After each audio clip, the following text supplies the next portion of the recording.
বার্সেলোনার লা লিগা জয়ে ছাদ খোলা বাসে উড়ল ফিলিস্তিনের পতাকা। এ নিয়ে লামিন ইয়ামালকে একহাত নিলেন ইসরায়েলের প্রতিরক্ষামন্ত্রী কাজ। তবে ইয়ামালের সমর্থনে ইসরায়েলকে কড়া হুঁশিয়ারি দিয়েছেন স্পেনের প্রধানমন্ত্রী পেদ্রো সানচেজ। ঐতিহাসিকভাবে স্পেন ফিলিস্তিনের পক্ষে ছিল, ভবিষ্যতে থাকবে বলে মন্তব্য দেশটির প্রধানমন্ত্রীর।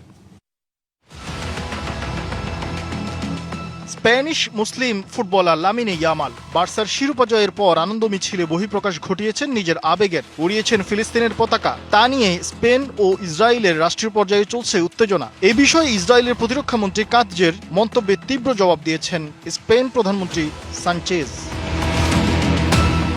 জায়নবাদী দেশটির প্রতিরক্ষামন্ত্রী ইসরায়েল কাজ সামাজিক যোগাযোগ মাধ্যম এক্সে অভিযোগ তোলেন ইয়ামাল ইসরায়েল ও ইহুদিদের প্রতি বিদ্বেষ ছড়াচ্ছেন। হামাসকে সন্ত্রাসী সংগঠন উল্লেখ করে ইসরায়েলি বলেন, লামিনে ইয়ামাল সন্ত্রাসী সংগঠন হামাসের পক্ষ নিচ্ছে। আহ্বান জানান বার্সা যেন আনুষ্ঠানিক বিবৃতি দিয়ে নিজেদের অবস্থান পরিষ্কার করে। ইসরায়েলি মন্ত্রীর মন্তব্যের কড়া জবাবে স্পেনের প্রধানমন্ত্রী পেদ্রো সানচেজ ইয়ামালের পদক্ষেপকে সাহসী বলে মন্তব্য করেন। স্পেন ঐতিহাসিকভাবে ফিলিস্তিনের পক্ষ নিয়েছে, ভবিষ্যতে অবস্থান একই থাকবে বলেও মন্তব্য পেদ্রোর। একটি রাষ্ট্রের পতাকা ওড়ানোর বিষয়টিকে যারা ঘৃণা উস্কে দেওয়া বলে মনে করে তারা হয় হিতাহিত জ্ঞান হারিয়েছে, নয়তো নিজের জঘন্য মানসিকতায় অন্ধ হয়ে গেছে। ইয়ামাল কেবল ফিলিস্তিনের প্রতি সেই সংহতি প্রকাশ করেছেন যা কোটি কোটি স্প্যানিশ নাগরিক মনে প্রাণে ধারণ করেন। দ্রুত ইসরায়েলের আগ্রাসন বন্ধ করার আহ্বান জানাই।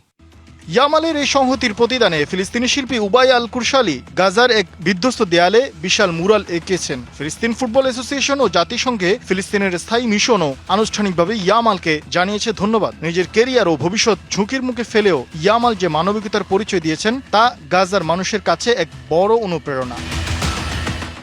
ঈদ আসবে, সাথে ক্যাশব্যাকও আসবে। নিজের বা প্রিয়জনের জন্য কেনাকাটায় এবার